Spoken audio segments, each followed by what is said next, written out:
Hello అండి అందరికీ Satyabhama vlogs YouTube ఛానల్కు స్వాగతం. నిన్న మీరు కోజాగరి పూర్ణిమను ఏ విధంగా జరుపుకున్నారు? నేనైతే చాలా బాగా జరుపుకున్నానండి.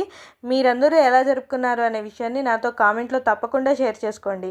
నేను ఈ పూర్ణిమ పూజను ఏ విధంగా జరుపుకున్నాను అనే విషయాన్ని మీ అందరితోటి షేర్ చేసుకోవాలనుకుంటున్నాను ఈ వీడియో ద్వారా. పౌర్ణమి రోజున ఉదయాన్నే నీళ్లలో గోమూత్రము, కాస్త గంగాజలము, పసుపు కలిపిన నీళ్లతోటి ఇల్లు తుడుచుకుంటాను. అలాగే ఇల్లంతా కూడా ప్రోక్షణ చేసుకుంటాను తమలపాకుతోటి. ఈ పౌర్ణమికే కాదండి, నేను ప్రతి పౌర్ణమికి కూడా ఇదే విధంగా పూజను జరుపుకుంటాను. నేను ప్రతి పౌర్ణమికి కూడాను లక్ష్మీనారాయణులకి పూజ చేసుకుంటాను. నేను పౌర్ణమి నాడు చేసుకునే లక్ష్మీనారాయణుల యొక్క పూజ గురించి ఫుల్ వీడియో మన ఛానల్లో ఉంది, ఒకసారి కావాల్సిన వాళ్ళు చూడండి. ఉదయం పూజ పూర్తయిన తర్వాత నేను ఇక్కడ రాత్రి పూజ కోసం ప్రిపేర్ అవుతున్నాను అనమాట. మనం ఏ పూజ చేసినా సరే పంచమాంగళ్యాలను ధరించి కాలికి పసుపు రాసుకొని పూజని మొదలు పెట్టాలి. అందులో లక్ష్మీ పూజ అంటే మటుకు ఇవి ఖచ్చితంగా మనం పాటించవలసిన నియమాలు అనమాట. ప్రతి నెల వచ్చే పౌర్ణమి ప్రత్యేకమైనదే, కానీ ఈ కోజాగరి పౌర్ణమి మాత్రం మరింత పవిత్రమైనది, మరింత ప్రత్యేకమైనది, ఎంతో విశిష్టమైనది అని చెప్పి మన పెద్దలు చెప్తూ ఉంటారు. ఈ రోజున ఎవరైతే లక్ష్మీదేవిని భక్తి శ్రద్ధలతో పూజిస్తారో వారి ఇంట్లో ధనం, సౌఖ్యం, ఆరోగ్యం ఇవన్నీ సిద్ధిస్తాయి అని చెప్పేసి మన పురాణాలు కూడా చెప్తున్నాయి. ఈ కోజాగరి పూర్ణిమని మనకంటే కూడాను నార్త్ సైడ్ వాళ్ళు ఎక్కువగా చేసుకుంటారండి. మన సైడ్ వాళ్ళైతే గౌరీ పౌర్ణమి అని పౌర్ణమి నోములు ఉన్నవాళ్ళు నోము నోచుకుంటారనమాట. ఈ రోజున నోములు ఉన్నవాళ్ళు ఆరు బయట వెన్నెల్లో తులసికోట దగ్గర నోచుకుంటారనమాట. మనకు కూడా అవకాశం ఉంటే వెన్నెల్లో చంద్రుడి కింద మనం ఈ పూజను జరుపుకోవచ్చు. అవకాశం లేని వాళ్ళు తులసికోట దగ్గర పూజను పూర్తి చేసుకున్న తర్వాత ఇంట్లో అయినా సరే లక్ష్మీ పూజ చేసుకోవచ్చు. లక్ష్మీ పూజ అనగానే మనం ఒక్క లక్ష్మీదేవి ఆరాధన మాత్రమే చేయడం కాదండి. మన పెద్దవాళ్ళు మనకి చెప్పినట్టుగా లక్ష్మీ స్వరూపమైన గడప కానీ, రోలు, రోకలి, అలాగే తులసికోట వంటి లక్ష్మీ స్వరూపాన్ని మనం పసుపు, కుంకుమ, పూలతోటి చక్కగా అలంకరించుకొని పూజించుకోవాలన్నమాట. మనకి పెద్దవాళ్ళు రోలుని లక్ష్మీదేవిగా, రోకల్ని నారాయణుడిగా చెప్తారు. అదేవిధంగా పొత్రాన్ని శివలింగంగా, రోలునేమో పానవట్టంగా కూడా చెప్తూ ఉంటారు. ఈ పూజని మొదలుపెట్టే ముందు మనస్సు ఎంతో ప్రశాంతంగా ఉంచుకోవాలి. మన మనస్సులో స్వచ్ఛత, భక్తి వాతావరణం ఉండాలి.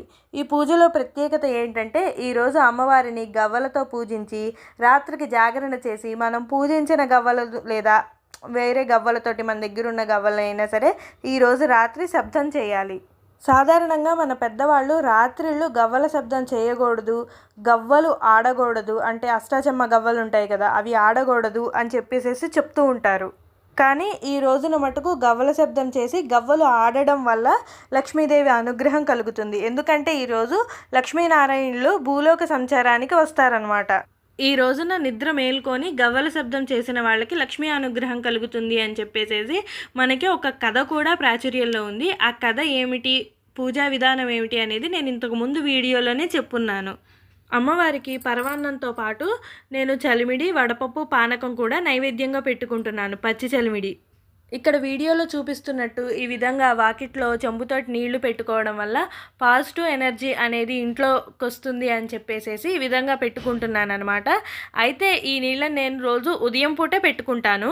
ఈ రోజున ప్రత్యేకంగా మనం పూజ చేసుకుంటున్నాం కాబట్టి మళ్ళీ ఉదయం పెట్టుకున్న నీటిని మార్చేసి సాయంత్రం మళ్ళీ పెట్టుకుంటున్నాను అనమాట ఈ విధంగా. అలాగే ఈరోజు అమ్మవారికి క్షీరదీపం పెట్టుకోవడం ఎంతో శ్రేష్టం అని చెప్తూ ఉంటారు. ఎందుకంటే క్షీరదీపం అనేది అమ్మవారికి అలాగే చంద్రుడికి సంబంధించింది కాబట్టి ఈరోజు ఆ దీపం పెట్టుకోవడం వల్ల మనశ్శాంతి, ప్రశాంతత ఇంట్లో చేకూరుతాయని, లక్ష్మీ కటాక్షం కలుగుతుంది అని చెప్పేసి చెప్తారు. ఈరోజు చంద్రుడు పరిపూర్ణంగా వెలుగుతాడు కదా, ఆ వెలుగు మన జీవితాల మీద కూడా పడాలని ఈ క్షీరదీపం సూచిస్తుందన్నమాట. ఈ క్షీరదీపం పెట్టుకోవడం వల్ల ఇంట్లో సుఖం, శాంతి, సంతోషం కలుగుతాయి. అమ్మవారు ధర్మబద్ధమైన కోరికలన్నింటినీ కూడా తీర్చుతారు అని చెప్పేసి నమ్ముతారు. ఈ క్షీరదీపం వల్ల ముఖ్యంగా రుణ బాధలు తొలగుతాయి, మనశ్శాంతి లభిస్తుంది. ఇక్కడ గడపని కూడా పూజించుకున్న తర్వాత నేను ఇంట్లో ఈశాన్య మూల కూడా నీళ్లు పెట్టుకుంటాను రాగి చెంబుతో అని మీతో చెప్పున్నాను కదా, ఇది కూడా నేను పొద్దున పూటే పెట్టుకుంటానండి. ఇప్పుడు మళ్ళీ ప్రత్యేకమైన పూజ కాబట్టి మళ్ళీ నేను ఆ నీటిని మార్చుకొని కొత్త నీటిని పెట్టుకుంటున్నాను అనమాట. ఈ రోజే కాదండి, ప్రతి పౌర్ణమికి కూడాను నేను ఇదే విధంగా పూజ చేసుకుంటానమాట. ఈ పౌర్ణమి రోజున పూజ చేయడం వల్ల అమ్మవారి కటాక్షం మనపై ఎల్లప్పుడూ ఉంటుంది. ప్రతి సంవత్సరం కూడా ఈ పూజను చేశాక ఇంట్లో ప్రశాంతత, ఒక మనశ్శాంతి, ప్రశాంతమైన వాతావరణం ఉన్నట్లుగా నాకు అనిపిస్తుందనమాట. ఈరోజు అమ్మవారికి ప్రసాదంగా నేను చేసుకుంటున్న పదార్థాలను కూడా మీకు చూపించాను కదా! మనం చదువుకునే శ్లోకాలు, స్తోత్రాల వల్ల మన బాడీలో ఒక రకమైన హీట్ జనరేట్ అవుతుందని చెప్పేసేసి, దానిని శాంతపరచడానికి, తగ్గించడానికి చలవ చేస్తుంది అని చెప్పి పానకాన్ని నైవేద్యంగా సమర్పిస్తారనమాట. దాన్ని ప్రసాదంగా మనం స్వీకరించడం వల్ల మనకి ఆ హీట్ అనేది తగ్గుతుంది అని చెప్పేసేసి పెద్దలు చెప్తారు. అందువల్ల అమ్మవారికి సంబంధించిన ఏ పూజ చేసినా సరే పానకం, చలిమిడి, వడపప్పు అనేది ఖచ్చితంగా నివేదన చేసి ప్రసాదంగా మనం స్వీకరిస్తామన్నమాట.